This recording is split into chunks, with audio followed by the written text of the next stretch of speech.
मसान एक ऐसी भयानक एंटिटी होती है जो अक्सर 3 जगहों पे ज़्यादा पाई जाती है। ये होते हैं शमशान घाट, पानी के किनारे या फिर किसी जंगल में। अगर आसान भाषा में बताऊं तो उन जगहों पे जहाँ पे ज़िंदगी और मौत का मिलन होता है। ऐसा माना जाता है कि कुछ पहाड़ी एरियाज़ में जैसे हिमाचल या फिर उत्तराखंड में मसान को पूजा भी जाता है एक देवता की तरह, ताकि वो उनकी फैमिली को हर तरह के दुख से बचाए। लेकिन ऐसा भी माना जाता है कि वक्त बे वक्त इन तीनों जगहों पे नहीं जाना चाहिए, जिन तीनों जगहों के बारे में मैंने अभी आपको बताया। और ये वक्त बे वक्त होता है भरी दोपहर या फिर भरी रात में। ऐसा माना जाता है कि अगर आप इस समय इन एरियाज से निकलते हैं तो बहुत ज़्यादा चांसेस होते हैं कि मसान आपको पजेस कर ले, मसान आप पे हावी हो जाए। लेकिन असल में होता क्या है जब कोई मसान किसी को पजेस कर लेता है या फिर किसी पे हावी हो जाता है, और किस तरह से इससे बचा जा सकता है अगर ये किसी भी इंसान पे हावी हो जाए। आज के इस उत्तराखंड के इंसिडेंट में हम यही जानने वाले हैं, जो कि बहुत ही ज़्यादा भयानक है। तो चलिए शुरू करते हैं।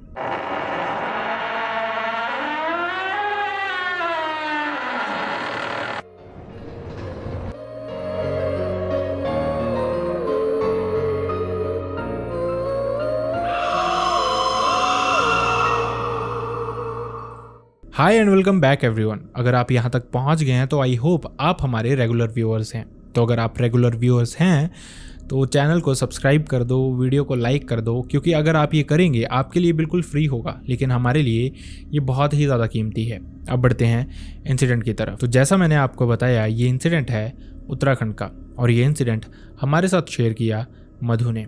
ये इंसिडेंट हुआ था मधु की ही अपनी बहन पूनम के साथ। ये इंसिडेंट 2017 का है। इंसिडेंट बताने से पहले मैं आपको मधु की फैमिली के बारे में बताना चाहूँगा। मधु की फैमिली में उसके अलावा, जैसा मैंने आपको बताया, उसकी बहन पूनम है और उसके मॉम डैड हैं। इसके अलावा इनका जो घर है वो एक प्रॉपर जंगल वाले एरिया में है। मतलब अगर इनको बस से जाना भी हो तो बस से उतर के भी इनको 1 से 1.5 किलोमीटर पैदल ही जाना पड़ता है, क्योंकि ये सारा का सारा जंगली रास्ता है और उस समय तो वहाँ पे सड़क हुआ ही नहीं करती थी। खैर, अब इंसान अपना पर्सनल व्हीकल लेके वहाँ पे जा सकता है। खैर, जैसा मैंने आपको बताया, ये इंसिडेंट 2017 का है। इस समय जो पूनम थी वो अभी कॉलेज के 2nd ईयर में पढ़ रही थी, और वहीं मधु जो कि कॉलेज से ग्रेजुएट थी वो चंडीगढ़ में जॉब कर रही थी। मधु ने बताया ये 2017 का जून का मंथ था, ये गर्मियों के दिन थे। साथ ही मधु ने ये भी बताया ये एक नॉर्मल ही दिन था, जैसे पूनम यूजुअली कॉलेज जाया करती थी उसी तरह से। असल में पूनम के साथ उसी के गांव की एक लड़की भी अक्सर आया जाया करती थी, लेकिन इस दिन वो रिलेटिव्स के फंक्शन के चलते कॉलेज नहीं गई थी और पूनम अकेली ही कॉलेज गई थी। खैर, जब वो वापस आ रही थी तो अपने घर के इस रास्ते पे उतरती है बस से, जिसके बाद वो पैदल ही अपने घर की तरफ जा रही थी जंगल से। लेकिन जब वो घर से थोड़ी ही दूर थी, मतलब लगभग आधा किलोमीटर दूर थी, वहाँ पे बहुत जंगल था, और ये जो टाइम था ये था लगभग 2:30 से 3 बजे के अराउंड का। तो इस समय पूनम को अचानक से उसके पीछे इस जंगल में ही झाड़ियों में अजीब सी आवाज़ सुनाई देती है। अक्सर हमारे बड़े बुजुर्ग कहा करते हैं कि अगर आपको पीछे से अगर कोई इंसान नहीं दिख रहा हो और इस तरह की कोई भी आवाज़ आए तो उसको इग्नोर कर देना चाहिए। लेकिन शायद पूनम को कुछ बहुत भयानक देखना बाकी था, जिसके लिए वो अचानक से मुड़ जाती है, और पता नहीं किस तरह की क्यूरियोसिटी के चलते वो इन झाड़ियों में देखने चली जाती है कि आखिरकार है क्या। जैसे ही वो वहाँ पे पहुँचती है, उसको खुद भी नहीं पता चलता कि उसने आखिरकार देखा क्या। बस वो वहाँ से चीखती हुई आधा किलोमीटर अपने घर पहुँचती है भागते हुए। जैसे ही वो अपने घर पहुँचती है, घर पहुँचते ही वो बेहोश हो जाती है। जिसके बाद पूनम के घर वाले तो वहीं पे थे, लेकिन पूनम के जो अड़ोस पड़ोस के लोग थे वो भी वहाँ पे इकट्ठे हो जाते हैं। वो सब चाहते थे ये देखना कि आखिरकार पूनम के साथ ये हुआ क्या है। पूनम पहली बार कुछ इस तरह से रिएक्ट कर रही थी। थोड़ी देर उसके घर वाले उसके हाथों और पैरों की मालिश करते हैं, उसके मुंह पे थोड़ा पानी फेंकते हैं, जिसके बाद फाइनली पूनम को होश आती है। लेकिन अनफॉर्चुनेटली जब पूनम से पूछा जाता है कि उसके साथ हुआ क्या, तो वो कहती है कि वो जब बस से उतरी थी उसके बाद वो थोड़ी सी चढ़ाई चढ़ी थी। उसके बाद से उसको कुछ भी याद नहीं कि वो कब घर पहुंच गई। मतलब उसने सिर्फ इतना बताया कि उसने थोड़ी सी चढ़ाई चढ़ी थी इस रास्ते से, जिसके बाद उसने झाड़ियों में अचानक से देखा, और उसके बाद उसको कुछ भी याद नहीं था। ये कैसे पॉसिबल था? जो पूनम चीखते हुए घर पहुंची थी उसके बाद बेहोश हो गई थी, उसको कुछ भी पता नहीं था उसके साथ क्या हुआ था। लेकिन पूनम की फैमिली जो कि इस गांव में ही रहती आई थी काफ़ी सालों से, वो इस तरह की चीज़ों से बहुत फेमिलियर थे। जिसके चलते वो समझ गए थे शायद पूनम पे कोई परछाई हावी हो गई है या तो फिर पूनम को किसी की नज़र लग गई है। जिसके बाद उसकी अपनी ही माँ उसकी नज़र उतारती हैं, उसके ऊपर से एक पूजा उतारती हैं और वो उस पूजा को पानी में बहा के चले आते हैं। उनको लगता है शायद अब सब कुछ ठीक हो जाएगा, पूनम ठीक ही रहेगी। खैर इसके बाद वो जो उसके पड़ोस की लड़की थी वो भी पूनम के साथ ही कॉलेज आती है। 2 से 3 दिन सब कुछ नॉर्मल रहता है, लेकिन इसके बाद फिर से वो लड़की एब्सेंट हो जाती है क्योंकि उसकी तबीयत ठीक नहीं थी। अभी तक पूनम की फैमिली को ये लग रहा था शायद पूनम ठीक हो गई है, लेकिन वापस आते समय जब उस ठीक जगह पे पूनम पहुंची, फिर से वो चीखते हुए वापस अपने घर पहुंची और पहुंचते ही फिर से वो बेहोश हो गई। वहीं फैमिली ने तो यही समझा था शायद उस पे सच में कोई परछाई ही हावी हुई थी, क्योंकि 2-3 दिन पहले उन्होंने उसके ऊपर से एक पूजा निकाल के बहा दी थी। जिसके बाद 2 से 3 दिन पूनम ठीक रही। उनको लगा शायद इस पूजा की वजह से वो ठीक रही, लेकिन शायद वो इस वजह से ठीक रही थी क्योंकि उसके साथ उसकी फ्रेंड भी आ जा रही थी और वो अकेली नहीं थी। खैर इसके बाद जैसे ही पूनम को फिर से होश आता है, सब उसको फिर से पूछते हैं कि आखिरकार मैटर क्या है, लेकिन अनफॉर्चुनेटली पूनम को फिर से उस पर्टिकुलर प्लेस के आगे कुछ भी याद नहीं था। जिसके बाद उसकी फैमिली फिर से उसके ऊपर से एक पूजा निकालते हैं जो कि उसको फिर से पानी में बहा देते हैं। और फॉर्चुनेटली इसी ड्यूरिंग पूनम को कॉलेज से छुट्टियां भी पड़ गई थी, जिसके चलते वो घर पे ही रह रही थी। लेकिन 2 से 3 दिन घर पे रहने के बाद उसका मन करता है मधु के पास जाने का, जो कि चंडीगढ़ में रह रही थी, वहीं पे जॉब कर रही थी। फैमिली को भी इससे कोई दिक्कत नहीं थी, वो भी देख ही रहे थे कि पूनम थोड़ा सफ़र कर रही थी यहाँ पे। वो भी चाहते थे कि वो थोड़ा सिटी में घूम आए, थोड़ा रिफ़्रेश हो जाए उसका माइंड। जिसके चलते पूनम के अपने ही डैड उसको बस में बैठा के आते हैं चंडीगढ़ के लिए। जैसे ही पूनम थोड़े ही घंटों में चंडीगढ़ पहुंचती है, सब कुछ नॉर्मल ही रहता है। वो शाम को चंडीगढ़ पहुंची थी। जिसके बाद मधु पूनम को बाहर ले जाती है डिनर के लिए। वो डिनर बाहर करते हैं, थोड़ा घूमते हैं और उसके बाद वापस अपने अपार्टमेंट आ जाते हैं। मधु अकेली ही चंडीगढ़ में रह रही थी। खैर दोनों बहनें सो जाती हैं, लेकिन रात को कुछ बहुत शॉकिंग होता है। अचानक से जो पूनम थी वो बहुत ज़ोर ज़ोर से चीखना शुरू कर देती है अपनी नींद में ही। ये बहुत ही ज़्यादा इरिटेटिंग सी आवाज़ थी और ये जो टाइम था ये रात के लगभग 1:30 से 2 बजे का टाइम था। इस समय बहुत मुश्किल से जो मधु थी उसने पूनम का मुंह कवर किया। वो चाहती थी किसी भी तरह से ये आवाज़ बाहर ना जाए, क्योंकि उस अपार्टमेंट में और भी लोग रहते थे। इनफैक्ट ऑनर्स भी वहीं पे रहते थे और मधु नहीं चाहती थी कि किसी भी तरह की प्रॉब्लम वहाँ पे आए। लेकिन जब पूनम चीख रही थी तो ऐसा लग रहा था कि शायद वो नींद में ही है। जिसके बाद मधु जो बहुत ही ज़्यादा इरिटेटेड हो गई थी, उसने उसको वहीं पे चांटे लगाए। जिसके बाद ऐसा लगा जैसे पूनम होश में आ गई हो। होश में आते ही उसने मधु से पूछा कि क्या हुआ, लेकिन मधु देख रही थी पूनम ने जो कुछ भी किया था उसको बिल्कुल भी याद नहीं था। मधु ने उसको सब कुछ बताया कि तू इस तरह की चीज़ें कर रही थी। घर वालों ने भी बताया था कि वो इस तरह से बहुत परेशान है। इस तरह से उसके साथ 2 बार घर के सराउंडिंग ही एक इंसिडेंट हुआ है बहुत भयानक, और मधु समझ गई थी समहाउ वो उसी इंसिडेंट से रिलेटेड भी था। जिसके बाद वो समझ गई थी शायद ये रात को फिर से उसके साथ प्रॉब्लम हो सकती है। लेकिन फॉर्चुनेटली जो मधु थी वो पूजा पाठ में बहुत विश्वास करती थी। इसी के चलते उसने एक रुद्राक्ष की माला भी रखी हुई थी, जिस माला की उसने पूजा भी करवाई थी। ये जो माला थी उसने पूनम के सिरहाने के नीचे रख दी। जिसके बाद ये रात उनकी बहुत नॉर्मल निकली। पूनम भी ठीक ही रही। लेकिन अगले दिन एक और बड़ा भयानक चैलेंज मधु का इंतजार कर रहा था। सुबह सुबह का टाइम था और पूनम वॉशरूम नहाने जाती है। लेकिन जैसे ही वो अंदर जाके वॉशरूम को लॉक करती है, अचानक से उसमें कोई और ही चीज़ आ जाती है और वो बहुत ज़ोर ज़ोर से दरवाजे को पंचेस करना शुरू कर देती है, लातें मारना शुरू कर देती है। थोड़ी ही देर में वो दरवाज़ा तोड़ के बाहर आती है। लेकिन मधु ने बताया कि जब पूनम दरवाजे से बाहर आई तो वो पूनम लग ही नहीं रही थी। अजीब सा उसका पोस्चर था, अजीब सी वो मस्कुलर सी लग रही थी और उसकी जो आवाज़ थी वो भी एकदम बदल चुकी थी। ये जो आवाज़ थी ये एक मर्द की आवाज़ थी और वो बार बार यही बोले जा रही थी कि इतनी दूर ये आ गई है मुझसे बचने के लिए, लेकिन मैं तो इसके हमेशा साथ ही हूँ। जल्दी से जल्दी इसको वापस भेजो, नहीं तो मैं इसकी जान ले लूँगा। और ये जो आवाज़ थी ये बहुत ही ज़्यादा भयानक थी। मधु ये देखने के बाद बहुत ही ज़्यादा डर गई थी। सबसे पहले वो भागते हुए अपने बेड के पास जाती है। वहाँ पे बेड पे ही जो रुद्राक्ष की माला उसने रात को पिल्लो के नीचे रखी थी उसको उठा के ज़बरदस्ती वो पूनम के हाथ में पकड़ाती है और साथ ही उसने घर पे गंगा जल भी रखा हुआ था, वो गंगा जल के छींटे उस पर फेंकती है, जिसके बाद ऐसा लगता है कि पूनम फिर से होश में आ गई है। मधु बिल्कुल भी देरी नहीं करती है क्योंकि वो समझ गई थी जो भी चीज़ें हो रही हैं पूनम के साथ वो शायद बहुत भयानक हो सकती हैं आगे जाके। जल्दी से जल्दी उनको किसी न किसी तरह से घर पहुंचना ज़रूरी है, जिसके बाद वो अपने घर पे सब कुछ बताती है कि इस तरह से पूनम की तबीयत और भी ख़राब हो गई है, इसके साथ सिचुएशन और भी ख़राब हो गई है और यहाँ पे अगर वो ऐसे ही रहेंगे तो उसको लग रहा है कि शायद इन दोनों बहनों में से किसी न किसी को हार्म तो ज़रूर हो जाएगा। लेकिन यहाँ पे प्रॉब्लम ये थी कि जो मधु के डैड थे वो आ नहीं सकते थे इतना जल्दी पूनम को लेने। अगर उन्होंने आना भी होता तो एक रात पूनम को अभी और निकालनी पड़ती। तो इंस्टेड मधु ही अपने ऑफिस से छुट्टियां लेती है और अपनी बहन को साथ लेके वो अपने घर की तरफ चली जाती है। लेकिन जैसे ही वो बस में जा रहे थे, मधु ने पूनम में कुछ और भी अजीब नोटिस किया।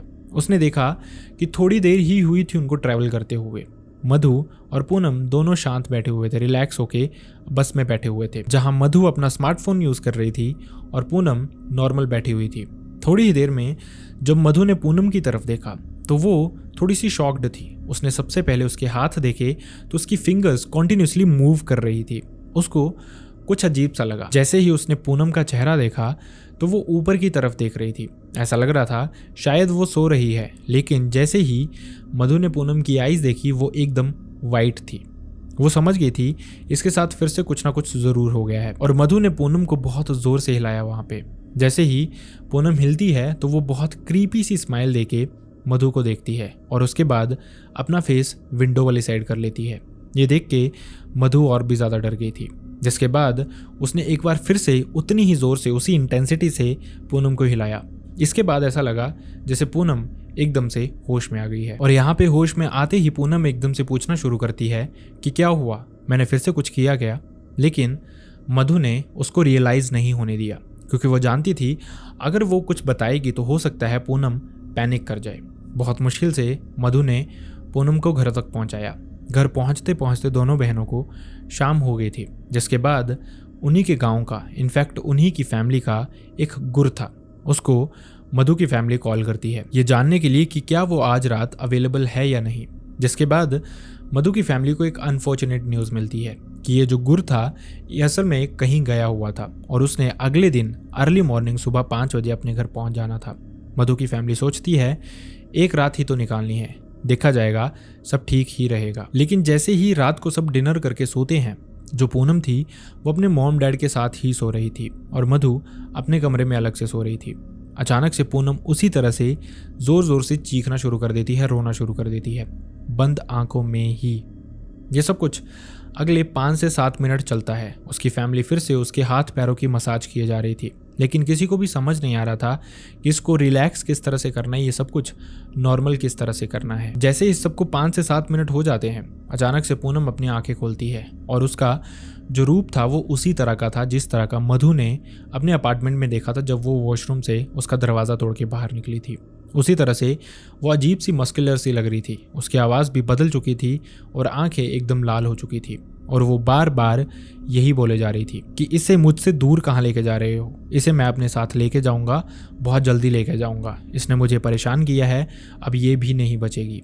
फैमिली नहीं समझ पा रही थी कि इसने किसी चीज़ को किस तरह से परेशान किया है और वो चीज़ क्यों इस पे हावी हो गई है। फैमिली बहुत कोशिश कर रही थी कि सब कुछ नॉर्मल हो, लेकिन ऐसा लग रहा था कि पूनम का रूप बिल्कुल बदल गया है और वो ऐसा लग रहा था थोड़ी ही देर में सेल्फ हार्म भी करने वाली है। लेकिन यहाँ पे मधु अपनी सेंसेस में कंट्रोल रखती है। फटाफट से जो उनका पूजा घर था वहाँ जाती है, गंगा जल लेके आती है और ये गंगा जल फिर से वो पूनम पे छिड़क देती है, जिसके बाद चीज़ें फिर से नॉर्मल हो जाती हैं। ये रात फैमिली की बहुत मुश्किल से निकलती है। सब के सब जाग ही रहे थे, इनफैक्ट पूनम को भी इसके बाद नींद ही नहीं आई, या फिर ये कहें कि सोने ही नहीं दिया गया कि शायद सोने के बाद वो फिर से पजेस्ट ना हो जाए। और ये जो टाइम था ये सिर्फ उनको वेट करना था सुबह के 5 बजे तक का। जैसे ही सुबह के 5 बजते हैं, फैमिली फटाफट से ये जो गुर था इसके घर पे पहुंचती है। जैसे ही वो वहाँ पे पहुंचते हैं, सारी की सारी फैमिली इकट्ठी हो जाती है। पूनम को भी वहीं पे बैठाया जाता है। इस गुर को सब कुछ बताया जाता है कि इस तरह की चीज़ें हो रही हैं पूनम के साथ और पक्का इसके अंदर कुछ ना कुछ तो ज़रूर है, जो कि कोई मेल प्रेत है जिसकी आवाज़ और जिसका खड़े होने का पोस्चर उनको क्लियरली यही सब कुछ बताता है। जिसके बाद ये जो गुर था इसने एक दुपट्टा लिया जिससे पूनम के दोनों हाथ बांध दिए और दोनों हाथों का ये दुपट्टा अपने एक हाथ से पकड़ लिया। जिसके बाद उसने बहुत सारे फूल लिए और उनको तोड़ के इकट्ठा किया एक जगह, और इन फूलों में उन्होंने कुछ मंत्र पढ़ना शुरू किए। अभी तक जो पूनम थी वो बिल्कुल नॉर्मल ही दिख रही थी, लेकिन जैसे ही ये फूल मंत्र पढ़ने के बाद उन्होंने उस पर फेंकना शुरू किए, अचानक से वो फिर से पोजेस्ड होगी और उसका वही रूप सामने आ गया जो अभी तक सिर्फ फैमिली वालों ने देखा था और मधु ने देखा था। वो फिर से वहाँ पे यही बोलना शुरू कर देता है उसी मेल आवाज़ में कि मैं इसको ले जाऊँगा, तुम जो मर्जी कर लो, मैं इसको नहीं छोड़ूंगा, इसने मुझे परेशान किया है, अब ये भी जाएगी जान से। सामने जो गुर था वो असल में ये जानना चाहता था कि ये मसला क्या है, सारा का सारा ये मैटर क्या है और किस वजह से ये चीज़ें हो रही हैं। जिसके बाद ये खुद ही बताना शुरू करता है, पूनम के शरीर में जो भी एंटिटी थी वो खुद ही बताती है कि मुझे किसी ने भोग लगाया था इन झाड़ियों में जहाँ पे मैं ये भोग खा रहा था, लेकिन अचानक से वहाँ पे पूनम ने उसको डिस्टर्ब कर दिया। जिसके बाद वो पूनम पे ही हावी हो गया था और उसके बाद की चीज़ें पूनम को याद ही नहीं थी कि उसके साथ हुआ क्या था। लेकिन ये जो रूप था ये और भी ज़्यादा क्रीपी था। ऐसे लग रहा था कि ये जो भी एंटिटी उसके अंदर है वो बहुत ही ज़्यादा परेशान है और इसी वजह से वो अब पूनम को भी परेशान कर रहा है, शायद फिजिकली हार्म भी कर रहा है। ये जो गुर थे इन्होंने बताया कि असल में ये और कुछ नहीं बल्कि मसान है जिसकी किसी ने पूजा की थी, जिसको किसी ने भोग लगाया था, शायद उन्हीं के गांव की कोई दुखी फैमिली होगी जो कि इसी तरह से सफ़र कर रही होगी। और इसके बाद जब ये भोग ले रहा था वहाँ पे भरी दोपहर में, जिस समय इंसान इन एरियाज़ में नहीं होते हैं, ना के बराबर ही होते हैं, उस समय अनफॉर्चुनेटली पूनम ने इस जगह पे झांक के देख लिया था, जिस वजह से ये चीज़ उसी पे हावी हो गई थी। और दूसरा कारण ये था कि उस समय पूनम अपने पीरियड्स पे भी थी और इस समय जो लड़कियां होती हैं वो बहुत ही ज़्यादा वल्नरेबल होती हैं ऐसी सिचुएशंस के लिए, और ऐसा ही कुछ पूनम के साथ भी हुआ था। लेकिन अब ये जो मसान था ये जाना ही नहीं चाहता था पूनम के शरीर को छोड़ के, लेकिन ये जो गुर थे ये बार बार उस पर फूल फेंके जा रहे थे ये मंत्र पढ़ के। ऐसा लग रहा था इन फूलों से उसको बहुत तकलीफ़ हो रही है। इसी के चलते आखिरकार वो खुद ही मान जाता है। वो कहता है कि मैं इसके शरीर को छोड़ दूंगा, लेकिन उसके लिए मेरी एक ज़रूरत पूरी करनी पड़ेगी। ये जो गुर हैं ये खुद ही पूछते हैं कि क्या चाहिए बता। वो कहता है कि जो पूजा मेरी ख़राब हुई थी, जो पूजा मैं खाने गया था और इसने ख़राब करवा दी थी, वही पूजा मुझे वैसे ही ढंग से चढ़ानी पड़ेगी उसी जगह पे, तब जाके मैं इस लड़की का पीछा छोड़ूंगा। फैमिली ने बिल्कुल भी देरी नहीं की। इनफैक्ट इस गुर के घर पे ही ये सारी की सारी पूजा तैयार की जाती है, जिसमें बहुत सारी चीज़ें इकट्ठी की जाती हैं और उसके बाद एक लकड़ी की टोकरी में डाल के इसको लाल कपड़े से ऊपर कवर किया जाता है और उसी एग्जैक्ट जगह पे रखा जाता है जहाँ पे पूनम के साथ ये सब कुछ हुआ था। जिसके बाद ये सारे लोग वापस अपने घर आ जाते हैं। धीरे धीरे जो पूनम की सिचुएशन थी, जिस तरह से पूनम पजेस्ड थी, सब कुछ नॉर्मल होने लग पड़ता है। आज इस इंसिडेंट को काफ़ी साल हो गए हैं, लेकिन उसके बाद से पूनम ने कभी भी हिम्मत नहीं की वक्त बे वक्त इस जगह पे अकेले घूमने की। इनफैक्ट आज मधु ने बताया कि वहाँ पे रोड भी है, बाइक, स्कूटी, टू व्हीलर बहुत आराम से जाते हैं, लेकिन फिर भी पूनम कभी भी अकेली अपनी स्कूटी तक लेके वहाँ से नहीं निकलती। उसको साथ में कोई ना कोई हमेशा चाहिए ही होता है। ये जो डर होता है ये अक्सर इसी तरह से दिमाग में बैठ जाता है। खैर पूनम को बहुत बुरे दिन देखने पड़े, लेकिन आखिरकार उसका पीछा इस मसान से छूट ही गया। सो आई रियली होप आपको समझ आया हो कि वक्त बे वक्त अगर आपके सराउंडिंग भी ऐसा कोई एरिया है तो वहाँ पे आप ना ही जाएं, जितना कम जाएं उतना ही बेटर है, या फिर जाएं तो किसी ना किसी इंसान को साथ में लेके, और पीछे से कोई आवाज़ आए तो मुड़ के तो बिल्कुल भी ना देखें। आई रियली होप आपको इस इंसिडेंट से कुछ सीखने को मिला हो एंड आई रियली होप आपको ये वीडियो पसंद भी आया हो। अगर वीडियो पसंद आया तो वीडियो को लाइक करना ना भूलें, चैनल को सब्सक्राइब करना ना भूलें। एंड अनफॉर्चुनेटली मैं चाहता नहीं किसी के साथ भी ऐसा कोई भी इंसिडेंट हुआ हो, लेकिन अगर आपके साथ, आपके रिलेटिव, भाई बहन, फ्रेंड, किसी के साथ भी ऐसा कोई भी इंसिडेंट हुआ हो जो आप चाहते हैं मैं यहाँ पे नरेट करूँ, लोगों तक पहुँचाऊँ, जिससे लोगों को कुछ सीखने का मौका मिले, तो आप मेरी मेल ID या फिर इंस्टाग्राम पे मुझसे शेयर कर सकते हैं। दोनों का लिंक आपको मेरे डिस्क्रिप्शन बॉक्स में मिल जाएगा। So see you next time in next video. Bye bye.